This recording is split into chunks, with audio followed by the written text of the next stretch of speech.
Hey everyone, I'm Boston Don, and you're with me with Over the Bars with Boston Don. My guest today is Chris Gilbert, the race director for Eastern States Cup race series. It's both a downhill series and enduro series. And I reached out to him to see if he'd like to talk about enduro racing. I found out that he's a brewmaster, and we're going to find out why his passion for mountain biking led to becoming the race director of Eastern States Cup.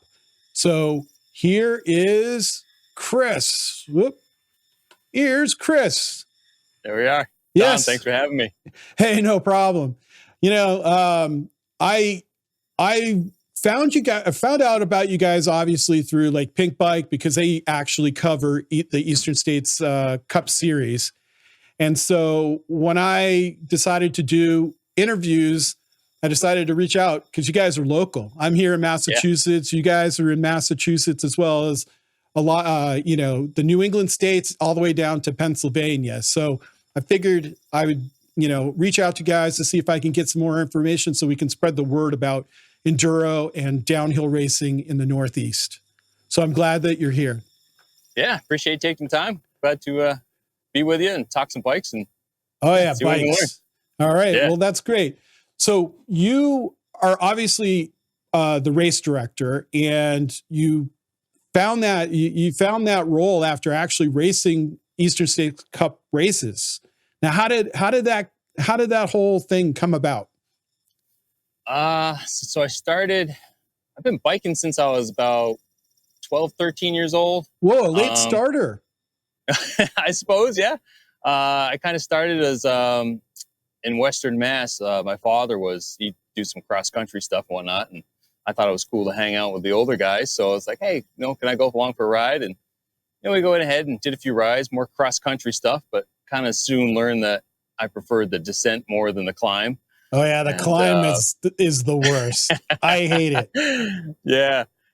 So after a few years of doing that, through social media and, like I said, the Pink Bike reports and stuff like that, I kind of stumbled across like the Eastern States Cup, and they were semi-local. They're coming to, I don't think Thunder Mountain wasn't a thing at the time, but Mount Snow, they're coming to that area. So there's like the Plattekill, the Mount Snows. Mm-hmm. They did a couple of like Pat's Peak, stuff like that. So I was like, I'm going to, upgrade my bike. Because the bike I was riding at the time wouldn't have been able to handle that. And so I did some downhill racing for, I don't know, 2-3 years, something like that. I mean, I wasn't really a hardcore, racer. I was somebody who liked riding trails fast. I never really stopped to look at lines and stuff like that. I was more there to, join with the community and hang out, things of that nature. Yeah, pretty much. Just ride the bike fast and hang out and have some beer at the end. Yeah, I wasn't really worried about, where I placed at the end of the day. It was more about, spending the weekend riding my bike, checking out new trails, things of that nature. So I did that for a few years. Had a bit of an accident at Mount Snow. Took me out for a few years. Wow. What exactly happened? I was actually showing a friend of mine around Mount Snow. He was same thing. He was never really gotten into like the gravity side of mountain biking. Yep.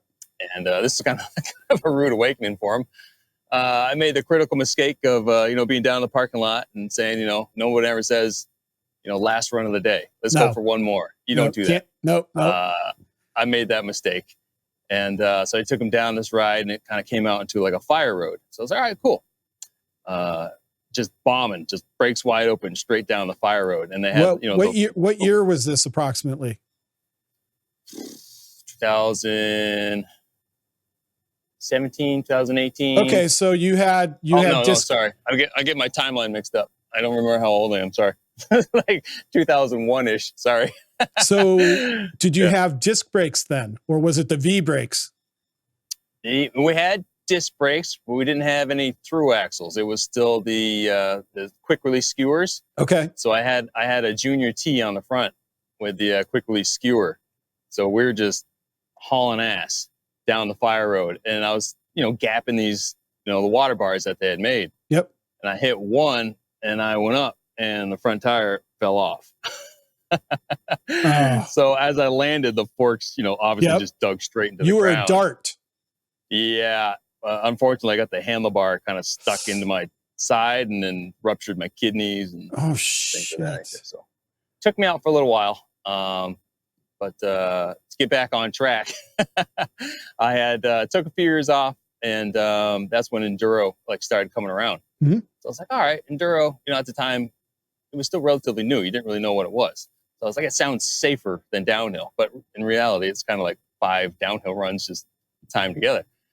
But my family was like, oh yeah, it's not downhill. They just didn't want me doing downhill because that's how I got hurt. So Right. they had kind of gave me a little bit of support so I could go do the enduro thing.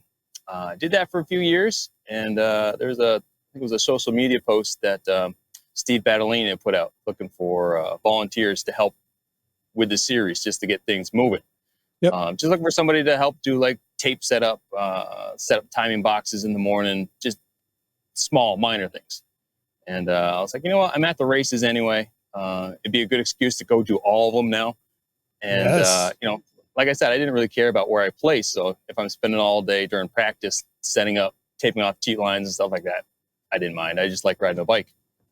And, you know, from there, I got a few years doing like the volunteer thing. And then they said, hey, do you want to move up and start doing, you know, timing some events and stuff?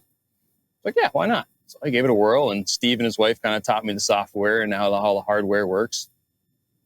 And I did like a test event down at Diamond Hill outside of like our race series, just kind of make sure that I could handle, you know, timing an event and stuff like that on my own. Mm-hmm. And that went well. And just kind of from there, I just kind of took on more roles. And at the time, I think George, who you originally messaged, he was doing like a lot of our social media stuff. And I was like, this is awful. It's like, give me the password. I'm going to take this over. And so I started working on that a bit. And I think there's a race we did at Attitash. And the guy who was supposed to do the MC work there, I don't know if he didn't show or what the deal was. So he says, all right, well, Chris here, take a microphone. Puts a microphone in my face. And from there, I started announcing awards. And then from the awards, I went ahead and did like racers meetings, and then I did, you know, Instagram videos and YouTube videos and racers meetings, and you know, here we are. So branched out to there, and then now you're getting interviewed by me, Boston Don.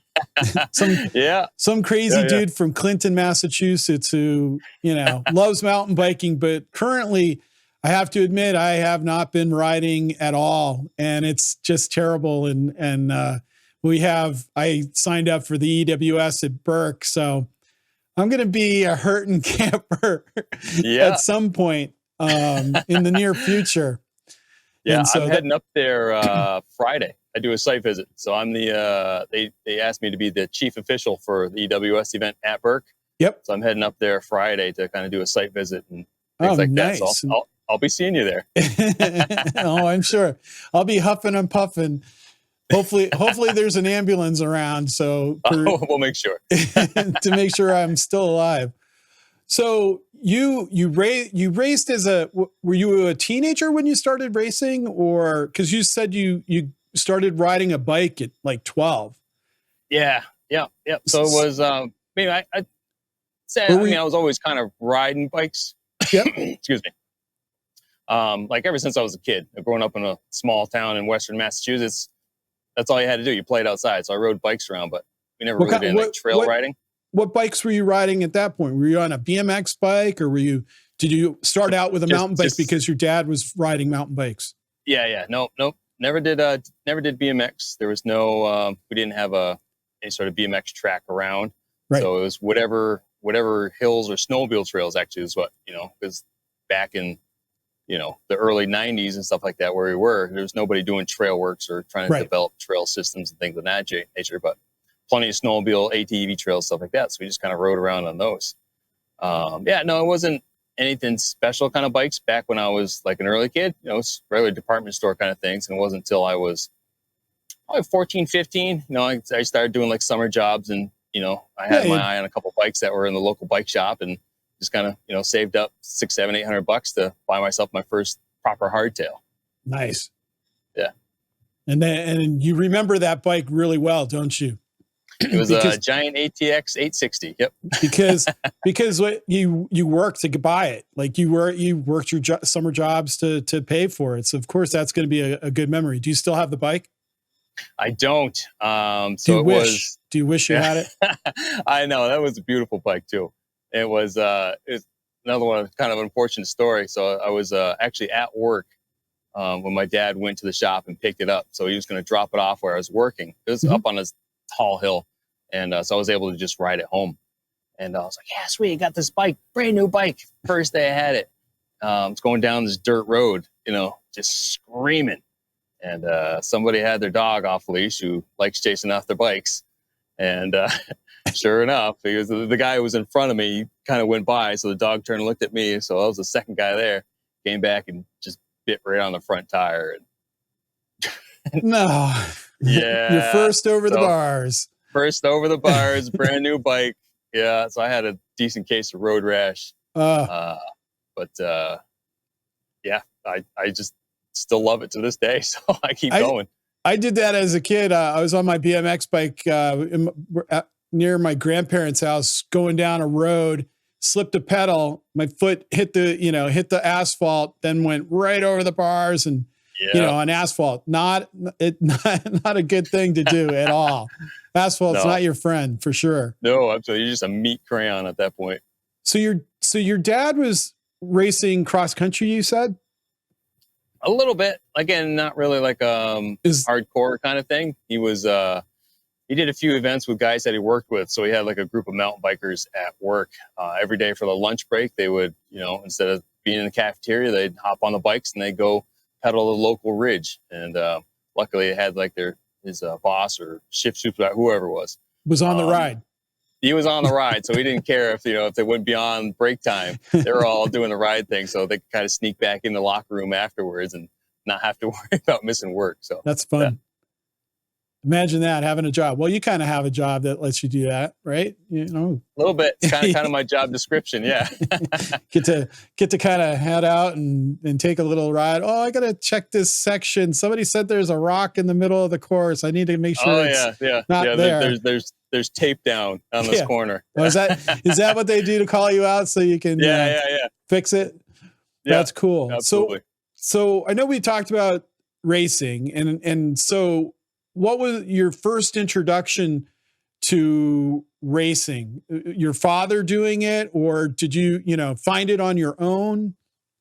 Yeah, it was my dad and his group of buddies that were doing that he'd ride with during work hours. They'd find like a local cross country race. I think it was called the Mud, Blood, and Tears Backwoods Ride, and it went from I think it was the West Hill Bike Shop to it ended up at the Long Trail Vermont Brewery, I think it was. That's sponsored by.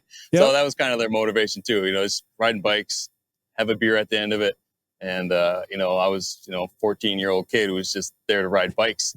And from what I remember, it wasn't really all that technical. It was more like what you call like a gravel ride where there's a lot of dirt roads and then maybe kind of duck into some woods for a little while. But I think it was just an excuse for my dad to go hang out with his buddies for a weekend, drink some beers and ride some bikes. Can't beat that. I mean, that's awesome. Yeah. So I can only imagine how that was, you riding into the brewery and you're like, yay, I want, how organized were the races? Were they just kind of like put on, by the brewery, or was it a group of guys that said, hey, we're racing this weekend and this is what, this is the course? As far as I know, it was probably put together by the West Hill Bike Shop. Mm-hmm. At that point, from where I am now, knowing what I know about organizing bike races and stuff, I'd say no, it wasn't very organized. No. Did they have prizes? What's that? Did they have prizes at all? Yeah, they at least had like generic medals that they give you at a T-shirt, something of that nature. So yeah, I mean, it was legit kind of event. You weren't getting UCI points at the time. Not so much. No. Okay. Yeah, but that's all right. So you're doing this, and then you're racing for fun, like you're a weekend warrior, right? Pretty much, yeah.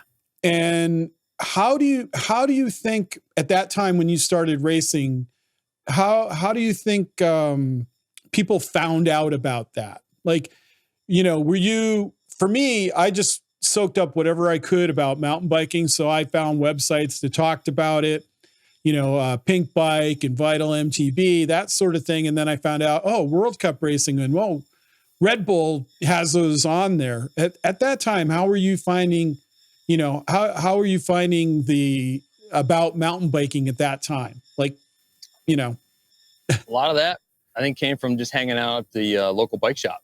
Okay. So they were in tune with what was going on, at least locally.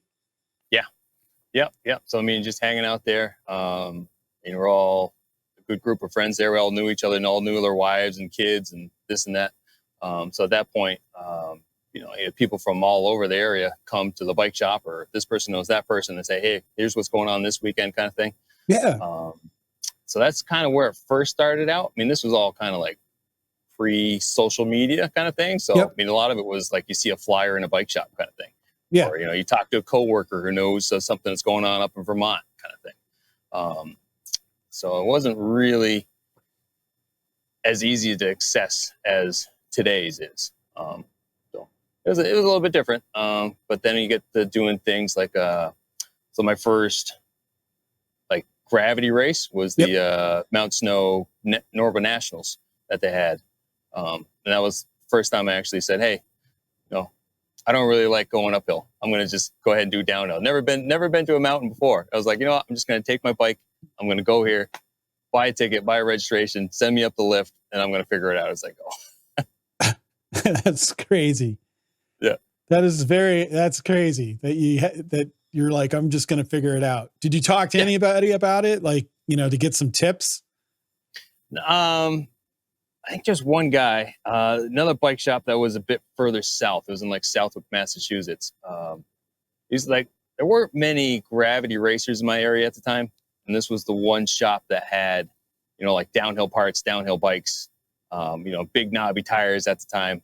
So I would drive like an hour down to see him. And that's where I'd get most of my stuff.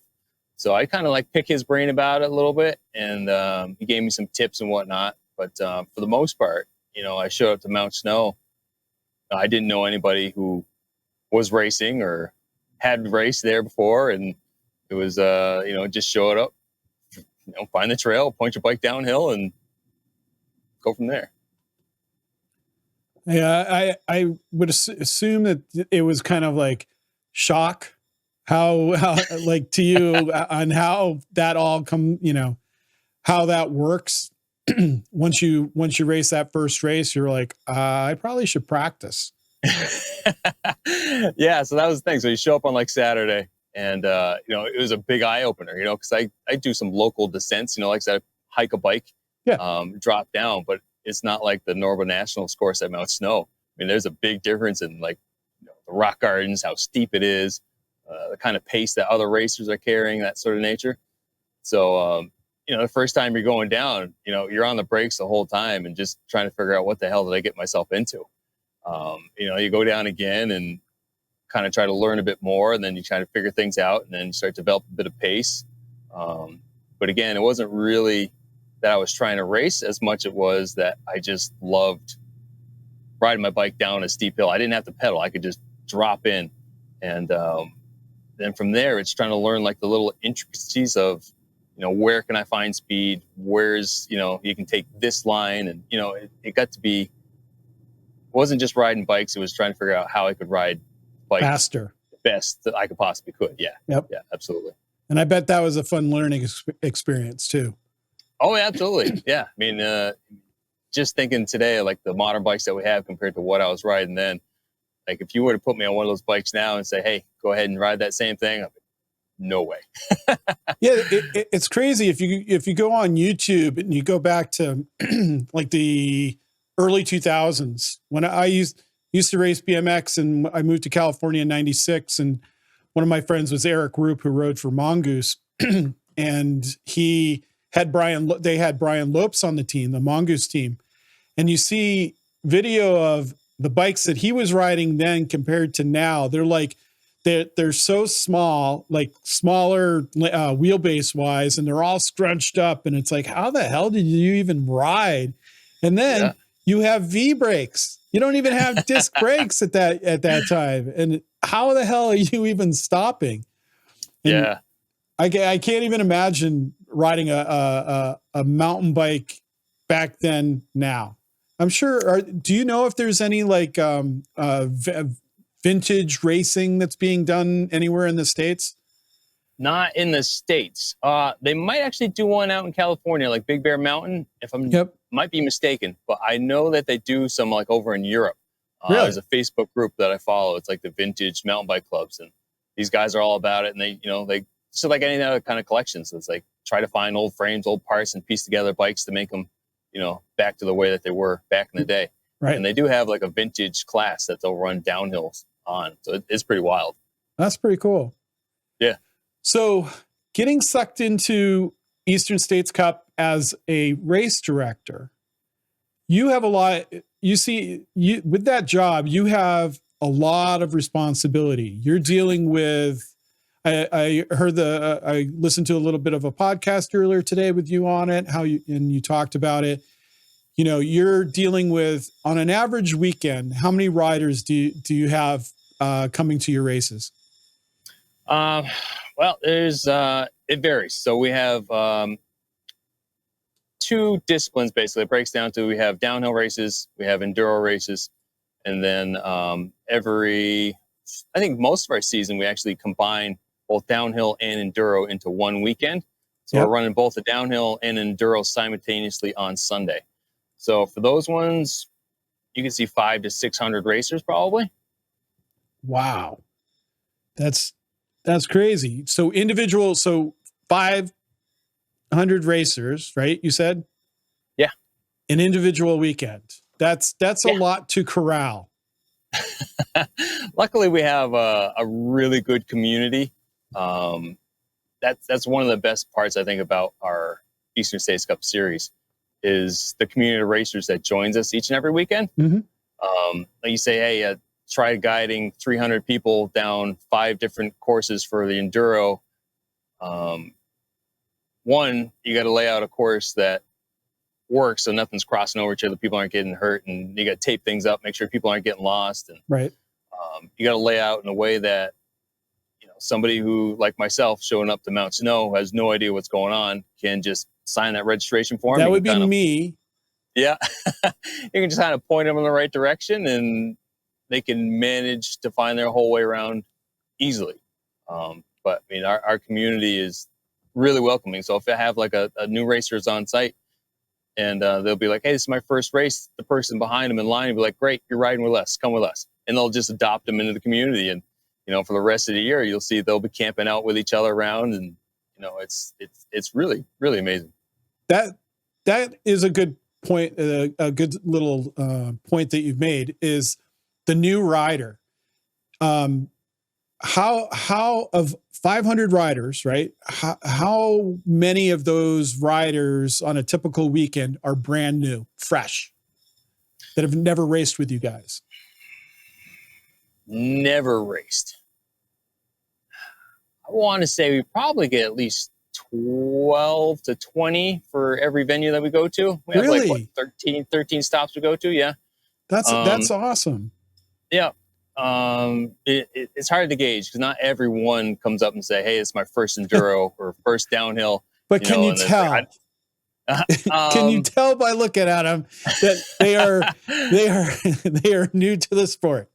There's sometimes they get that look on their face when they hand me their papers, is like, am I in the right line? Is this where I'm supposed to be, kind of thing. Sometimes you can't tell. Other times, there are people who, maybe they're there with friends or something. Their friends talked them into coming to do it. So they can kind of just usher them up and they'll take care of them, kind of thing.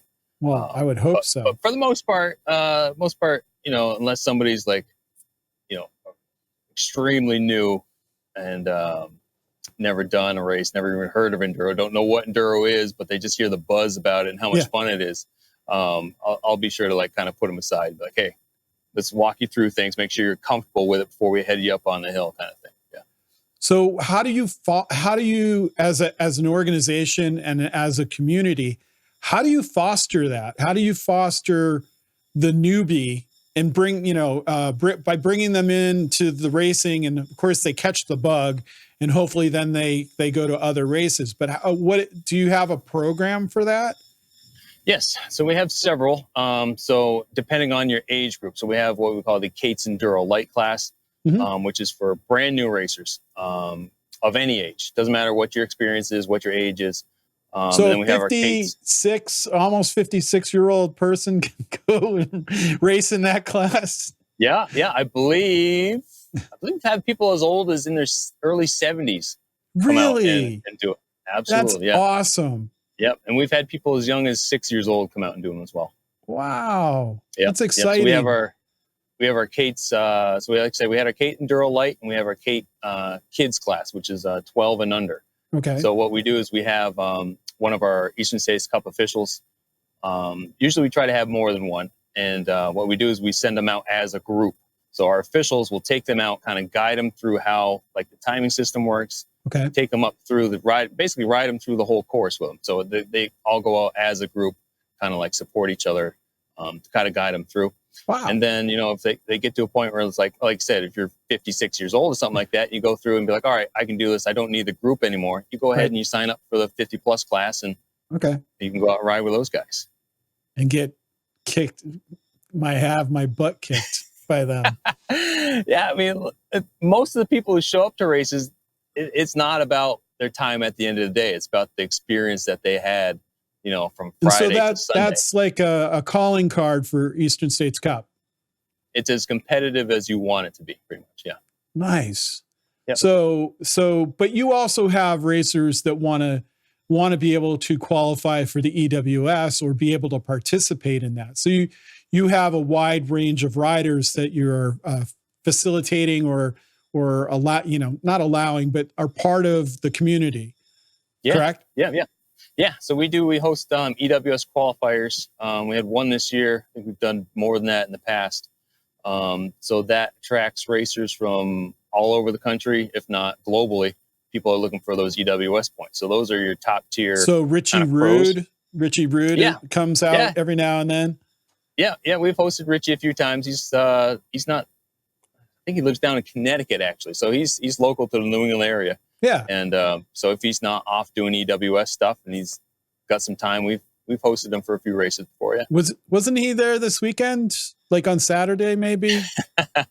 Yeah. So he's really good friends with Willem Cooper, who does the Cyclocraft Fitness out of Cumberland, Rhode Island, I think it is. Okay. So he's got a group of kids that he coaches every year. And they follow around do the series. And just because Richie's a local guy and he's been good friends with Willem for years, every once in a while, why not have one of the fastest guys in the world come up and teach these kids how to ride? So, so he was up at Sugarloaf, not Sugarloaf, Jiminy Peak. We're up at Jiminy Peak this last weekend. So he was up riding with those kids and just enjoying some off time, I suppose. That experience, do they realize the type of rider that he is, prior to partaking in this and him showing up? I'm sure they do. Yeah. Okay.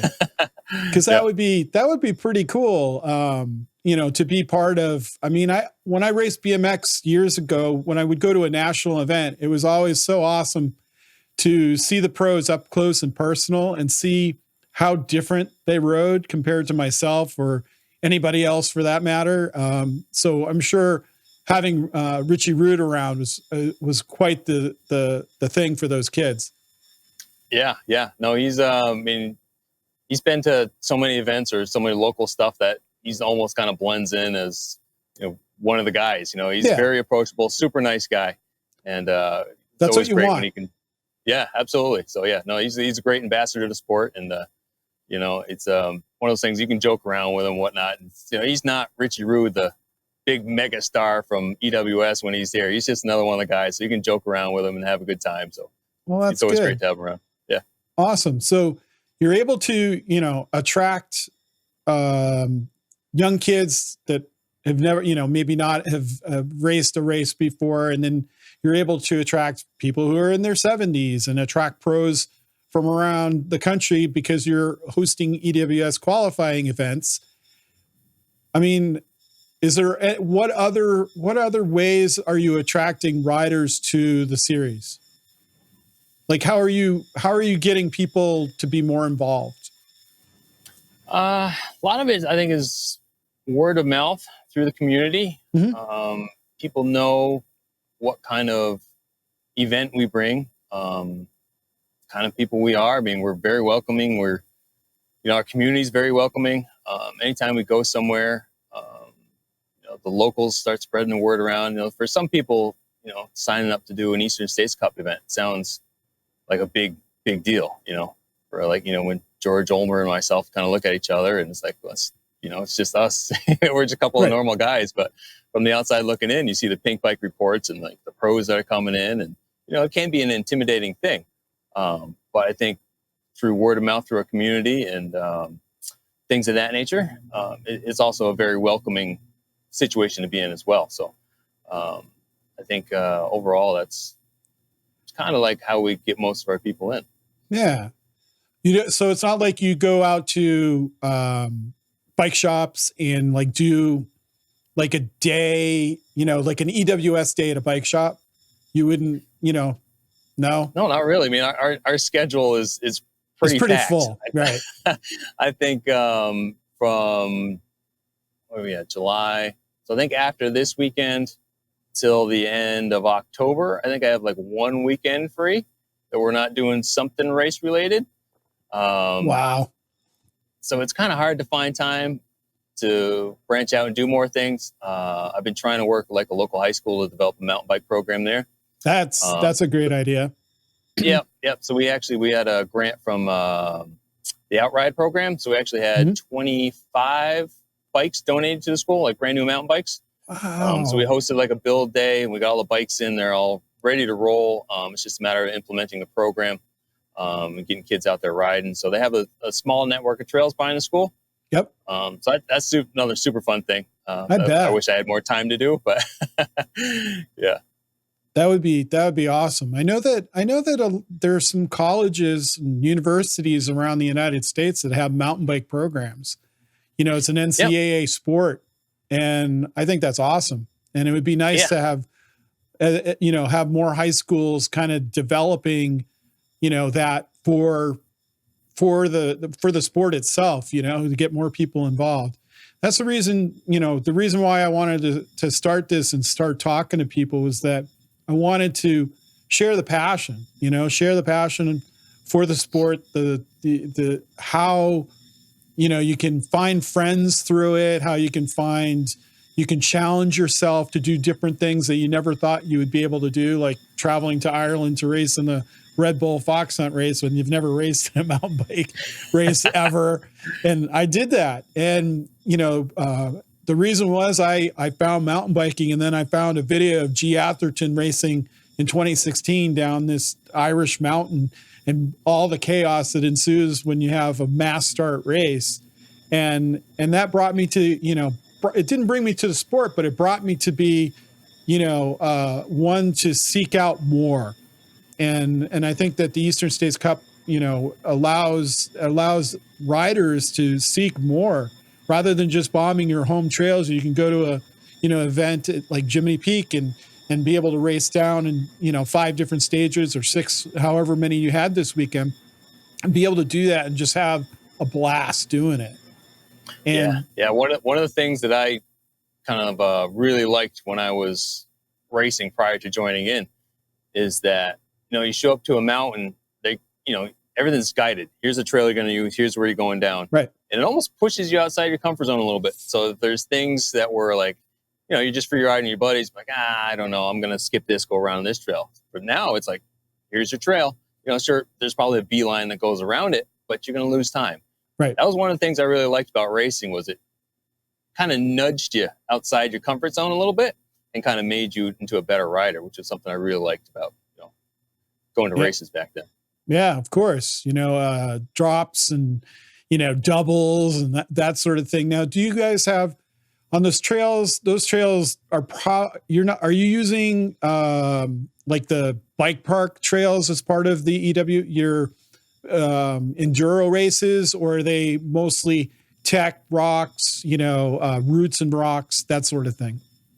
It varies from venue to venue. Okay. Some places we go, not every venue is like a mountain bike park. Some of these are like state land, but we have permits to use these trails. A lot of times if we go to a mountain bike park, we'll work with their event director. If we bring in 600 people to a mountain, chances are they're going to shut it down for a weekend. It's not going to be very fun for the public.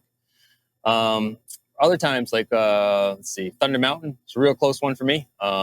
When we go there, we try to keep our enduro outside of the bike park. So there's an existing trail network outside of the actual bike park itself. But there's still a really fun enduro trail, so we can use those and still maintain the park so they can keep it open to the public.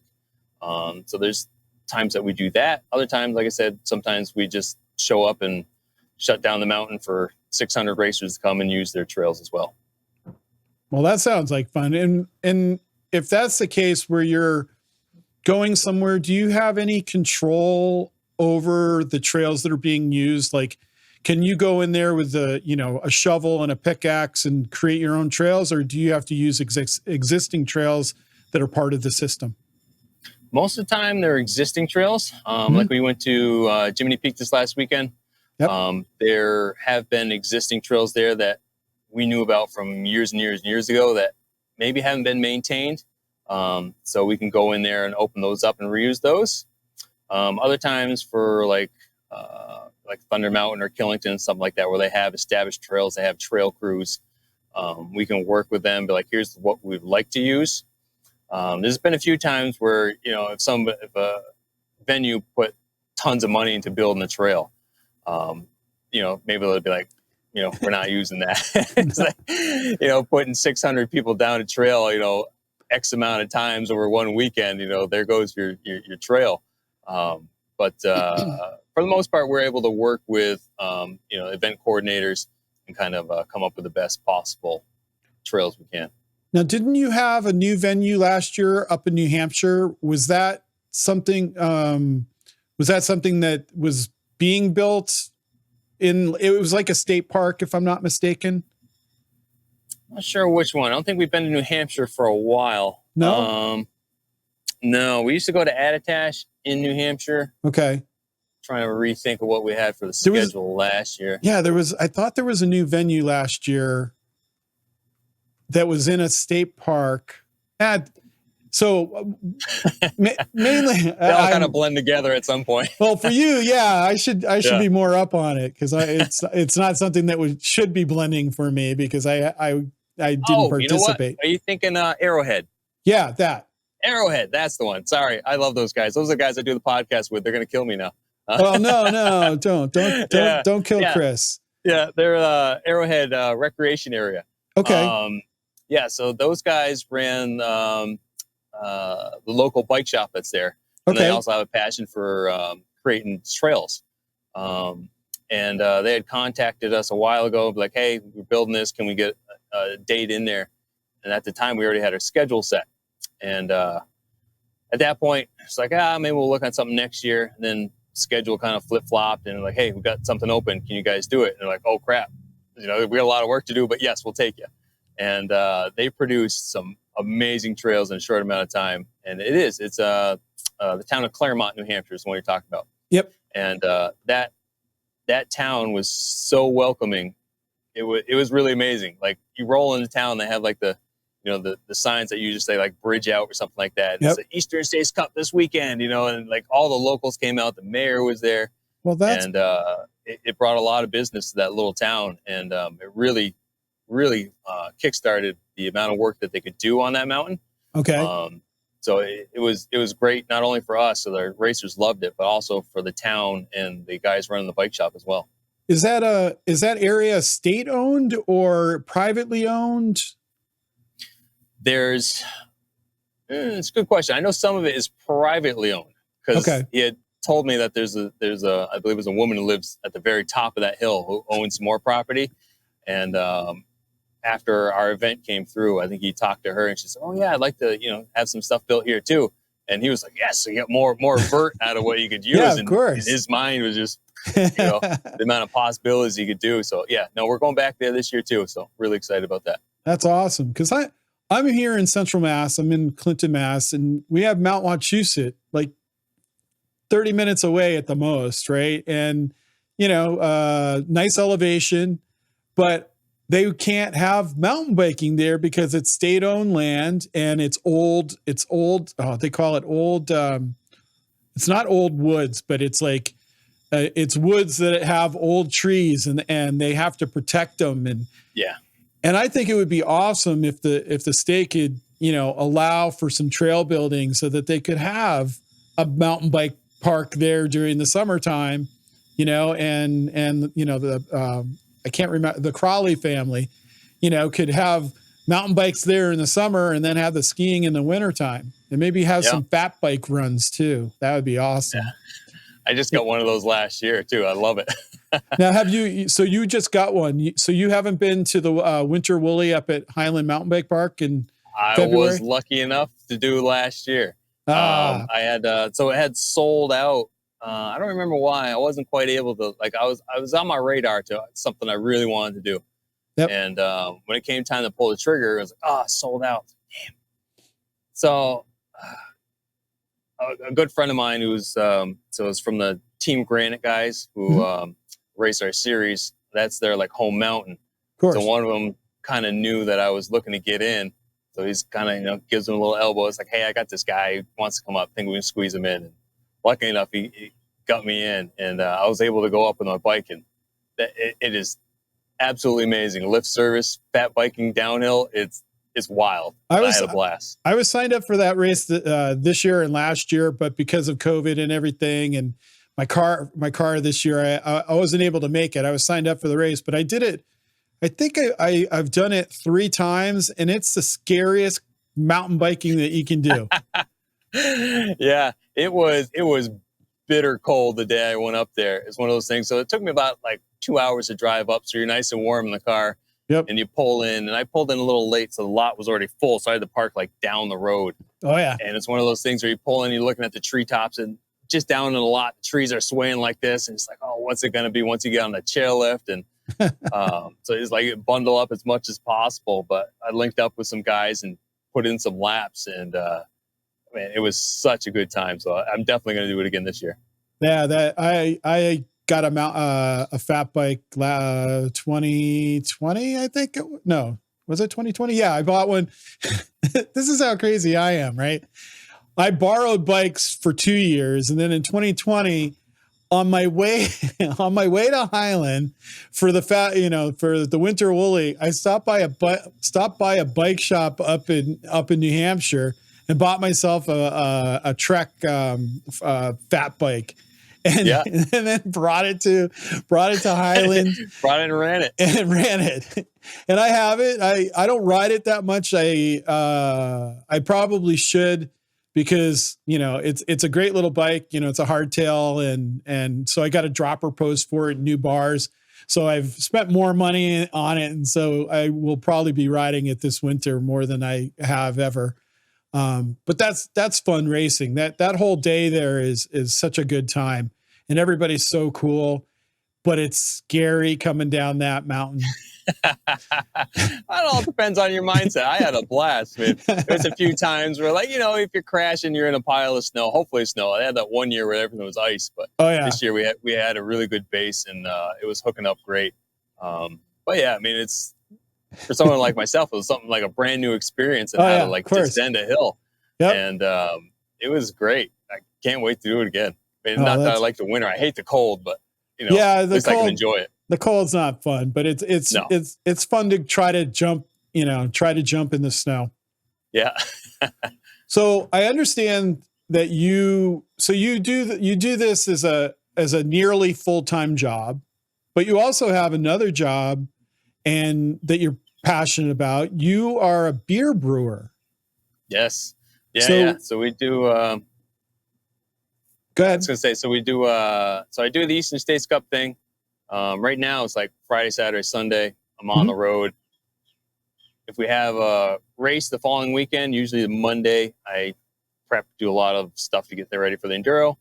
And then Tuesday, Wednesday, Thursday, I work at the People's Pint Brewery in Greenfield, Massachusetts. Wow. Now, how the heck do you get into beer brewing? Well, again, it kind of loops back to my father.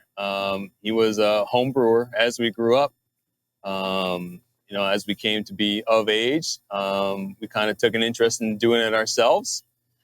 We had actually, for my wedding, my wife and I had brewed our own beer for our wedding. And it's always been something that has interested me. I've never really gotten to the point of diving into the science and recipe building and all the production that goes into making something that's actually distributed. But I was working in a bike shop in Greenfield, just like part-time in between doing racing stuff. And my sister happened to be the head brewer at People's Pint Brewery, and her assistant had taken another job somewhere else. Wow. So with that, I was kind of like, well, why not give that a try as well? So it was just kind of thing. So it's my sister and I, we're the brewers over at the People's Pint. And it's one of those things I still have a lot to learn. But she's great and guiding me along. And it's kind of one of those things that's kind of hard to learn when I'm so invested in doing stuff for the races, but I know enough not to screw things up now. Yeah. You don't want to screw up beer. Oh, no, it's very easy to do too. So, and it's probably an expensive mistake to make. It can be. Yeah. There's a lot of things, a lot of chemicals you don't want to mix up. And, you don't want to dump, 600 gallons of beer down a drain because you screwed up one small thing. So, I guess I'm just a lot more I got to learn about it, but that'll come in time, and it's really fun. And just like our Eastern States Cup crew, we got a great crew at the brewery as well. So, are you working on recipes? Like, is your sister the main developer of a beer, or do you have any input on that? Like, if you were to come out with a new line of, it wouldn't be called a line of beers, but a new flavor. Because I don't drink. So, I told Chris I don't drink beer, so I have no clue what I'm talking about. Yeah. So my sister, that's one of the things that I haven't had time to really dive into and figure out the math to, how much of this goes into this to produce this. I know what does what, but I don't know the volumes and this and that. Right. I just haven't had time to really digest that sort of thing. So my sister will come out with a recipe, whatnot, and I know how to execute it with her. And then as we're going through things, we can taste and figure out, all right, do we want to adjust this a little bit like that? And I give her feedback on that. So no, she's still the brewmaster, the head brewer, and she's younger than me, so she kind of rubs it in that I'm her assistant. She's my boss technically. So that's funny. Yeah, but we have a great relationship, and when the time comes. Has it gotten better or worse since you started working for her? I think probably better. I think because we spend a lot of time together, and like I said, we get along great. We always have, but to spend the amount of time we do together, we a lot more time to talk, obviously. So, so that bond has certainly grown. Does she ride mountain bikes? She does not. No. Come on, she brought you into the family business. You need to bring her into your family business. Yeah, it takes a special kind of person to kind of do the type of mountain biking that I do. So I'm not just going to drag somebody in there. And So you guys have had, how many races have you had so far this year? I think it's 4. So I think we've had 4 downhills, 5 enduros at this point. And have you had a chance to race yourself this season? Oh God, no. Oh God, no. No, I barely have time to leave the tents. There's so much that, a lot of times on Friday when we show up to set up like our timing equipment at the starts and stuff, right? Like that's my time to get out and ride. Okay. And then you've got registration on Saturday, which goes from, technically it's from 9 to 2, but I'm usually there 7 o'clock setting up. Nobody really cares that it's 2 o'clock. When they show up, they want to register. And a lot of times we're just hanging with our buddies. So it's, we'll take you in. Sunday rolls around and it's, we do registration again for a little bit, and I got to conduct a racers meeting. There's a lot of data that's got to go into things. And, once people are in the race, they have questions. And if something goes wrong, I got to, there's a lot involved. So I'm sure it's not possible. As much as I'd love to, it's not in the books. I forgot to, for anybody who's watching this that doesn't know what enduro racing is, Chris, can you explain a little bit about it? I do every weekend. Yeah. So I figured you'd have some answers to that. Yeah. So an enduro race, let's see. So I usually have like my whole racers meeting thing in my head, but that doesn't really explain the actual format. It explains how to endure a race. Right. So an enduro race, it's comprised of several what they call special stages, race stages, primarily descents. So those are the times that you are timed on. So from the time you start at that top to the time you get to the bottom, that would consider one stage. Sometimes you have to pedal to get to your next stage. Sometimes you have lift access. And then from there, what you do is you complete the rest of the stages. Like I said, sometimes it's 3, sometimes it's 6. We've ran as many as 10 for 2-day events before. And it's your total combined time for all those special stages on the descent that counts towards your overall race time. So your amount of time climbing or amount of time on a chairlift doesn't count towards your race time. So you can basically think of it as 5 primarily downhill runs that are all combined to produce your race time. Wow. That sounds like fun. Going fast down a hill through rocks and jumps and roots, those dreaded roots. Oh God. Yeah. They can get pretty slimy. Especially here, especially in the Northeast where we, have rain, surprise rains in the summertime. We have deluge in the springtime, and it caused chaos, I'm sure, for you guys. It can. I think the one time that sticks out in my head, I think we did our enduro finals at Mountain Creek down in New Jersey. And that's usually comes like the end of October. Okay. I think there was one race where we had to put off, I don't know if we put it off for an hour or 2 because there was too much frost on the trail. The roots were all frosted. So we had to wait for the morning sun to come up because I was like, that's a little too dangerous. I mean, people know how to ride wet stuff, if it's raining or it's humid. Not too many people practice gnarly descents when it's frosty, icy conditions. So we had to put things off a little bit for that one. But once that morning sun came up, we were able to get things back in action. Well, that's good. And I'm sure everybody that raced loved it. Yeah, nobody really likes getting up at 8 o'clock in the morning, listening to me talk on the microphone for half an hour and then going racing. So they didn't mind the extra couple hours. I've never understood why the races are so early in the morning. I'm an early guy. I like getting up early, so I'm ready to rock and roll. But you're ready to make it happen. Yeah. I mean, for enduros, those can take quite a long time to get 300 people through 5 stages. So we can start things out at 9 o'clock in the morning. The last racer might not come in until 4 or 5 o'clock in the evening. Wow. Hopefully not that late. Right. And then, hopefully, then we got to run an award ceremony after that. Yeah, of course. That's where you do your damage to the mic. Yeah. Yeah, exactly. That's awesome. Yeah. So, there's a reason we start out pretty early in the morning. It's because, then after that, us being out there, we got to tear down all our pits and stuff. So we're still there an hour or 2 after the actual event wraps up. And just like everyone else, we got to get on the road and I got to be to work the next morning. So, yeah. Do you have to go up and take the tape down or does the venue do that for you? Most of the time the venues does it. There's been a few times where, local races like Thunder Mountain here, where they run stuff across the street. It's easy for me to zip over and then take care of that myself. Yeah. Oh, well, that's nice of you. Yeah. Another excuse for me to get out and ride a bike. So it's not too bad. Of course. Oh, honey, I have to get the tape. I don't know how long it's going to take me. Yeah. For some reason, there was like 12 stages that I had to take care of this weekend. I'm not sure how that happened, but it's not the usual 6. So I'll be out for a long time.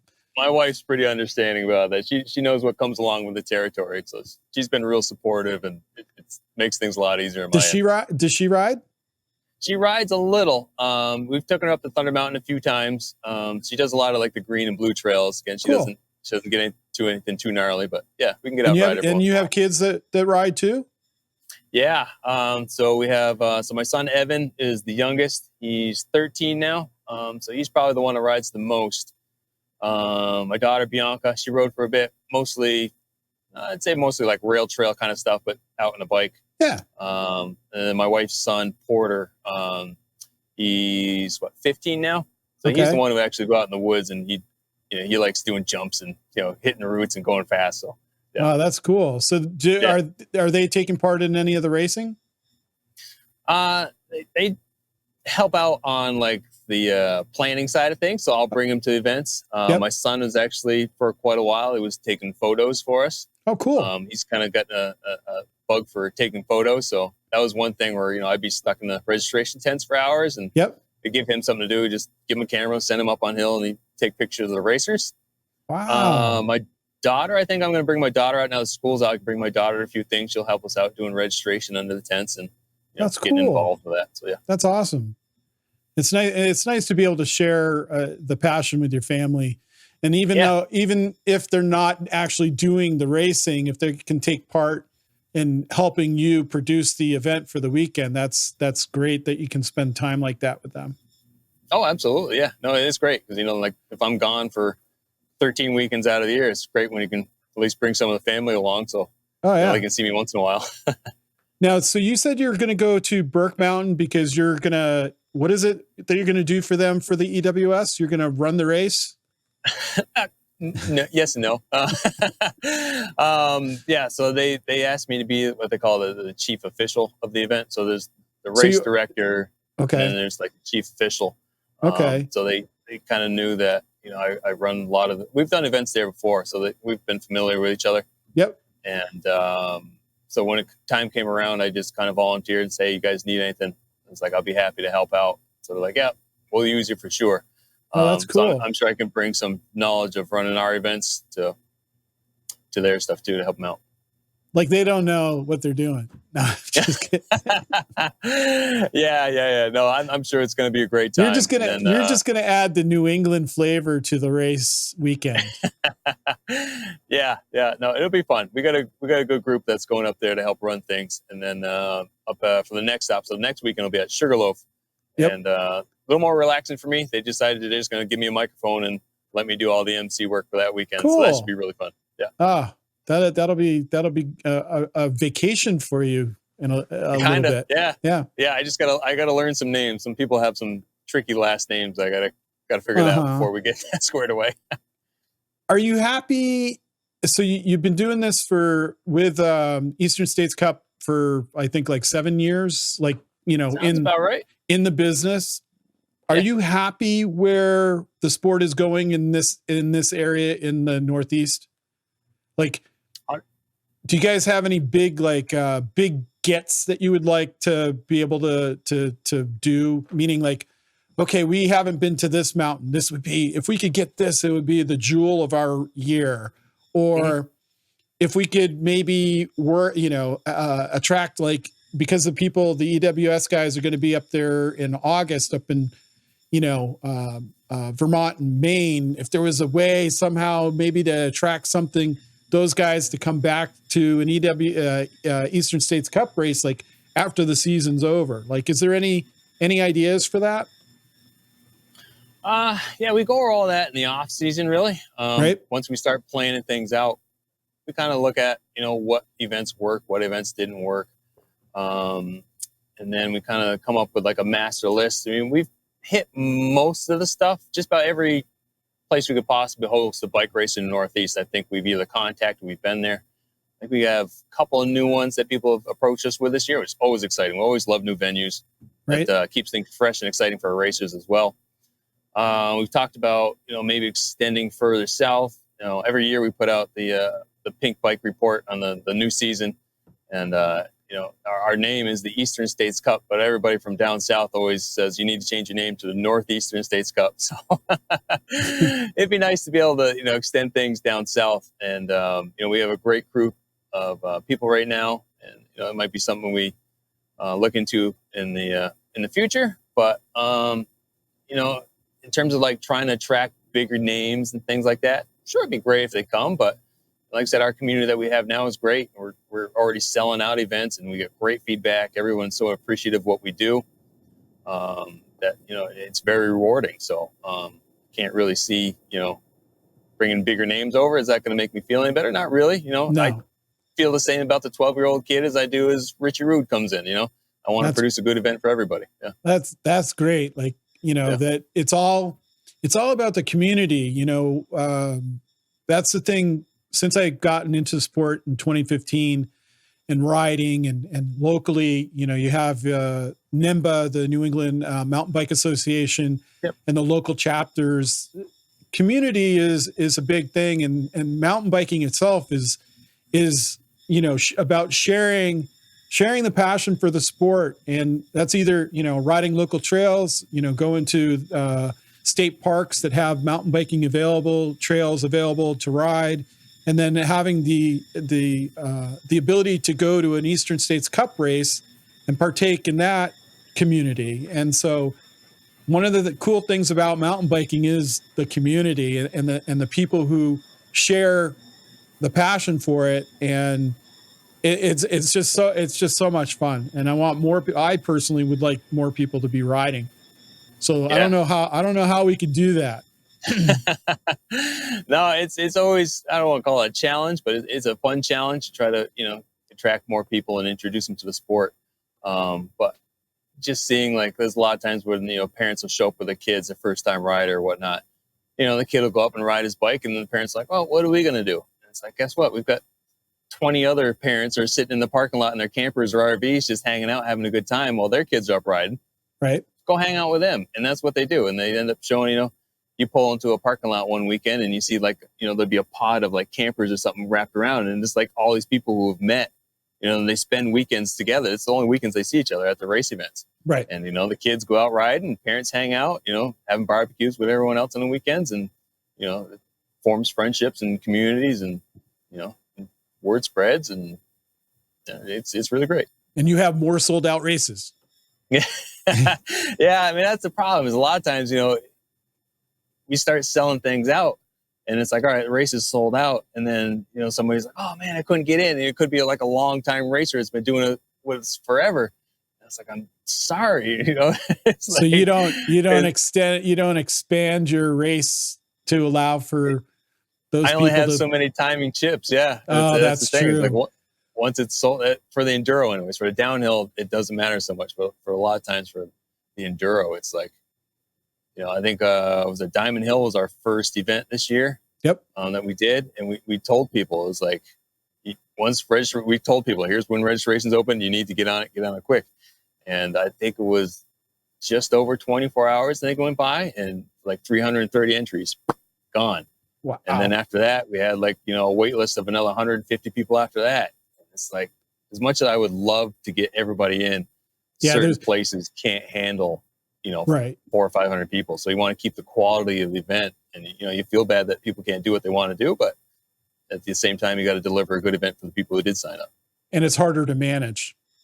Yeah, that is true. Yeah. It's harder to manage the cats. You can't wrangle that many cats on a weekend. Yeah. Luckily, I think we got a good system. We've got a good crew that we can, articulate what needs to be done and where people need to be at certain times. And it's very rare now that we have a hard time managing people. We've been doing it for so long that, it's second nature now. Well, that's awesome. Well, this has been an awesome time talking to you, Chris, about what you do for Eastern States Cup race series, and what, where you got your passion for mountain biking. It's exactly the reason why I wanted to talk to you, to find out where you came from, and how, you working with Eastern States Cup is what you did. I had no idea what you were about. And so it's been a nice time to chat with you. Yeah. Appreciate you taking the time. It's always good to talk with another fellow biker who has, passion for it. And, hopefully we can get the word out and you get some more guests on. I look forward to hearing more of your videos for sure. Oh yeah. That's what I hope for. Cause I like talking to people. I used to be a bartender, and that's what you do. You talk to people. And I like finding story, everybody's story, and getting to know them through that story. And so if I have the opportunity to talk to other people like yourselves, my first interview was Adam Asdell, who is just like me, a guy who likes mountain biking and likes to take photos and video. And we met at Snowshoe, and I asked him if he wanted to be, interviewed, and he's like, sure. And so I got to find out about his story, and he's like other people out there, and like yourself, you came from, a mountain bike background, and then you become this race director for this very successful series in the Northeast, with both enduro and downhill. And, you could inspire, who knows what anybody watching this would do, after watching this. Hopefully you'll see them, they'll come up to you and say, hey, I saw you with Boston Don talking about enduro racing, and I had to come. Awesome. Yeah, that'd be great. It would be. So I'm going to end this now. Chris, it was an absolute pleasure to talk to you. I'm hoping that you guys have a continued successful race season, and that everybody is safe and has so much fun. And I will actually meet you up at Burke Mountain, because I'm signed up for the EWS 100. Excellent. Yeah. And so that'll be something to say hi to you in person, and be able to share in the racing venue and that whole experience. So thank you again for being a guest, and I will see you very soon. Awesome. Appreciate it. Yeah, no problem. So what I'm going to do is I'm just going to say goodbye to everybody, but I'll say goodbye to you for now, but stay on. Okay. Yeah. All right.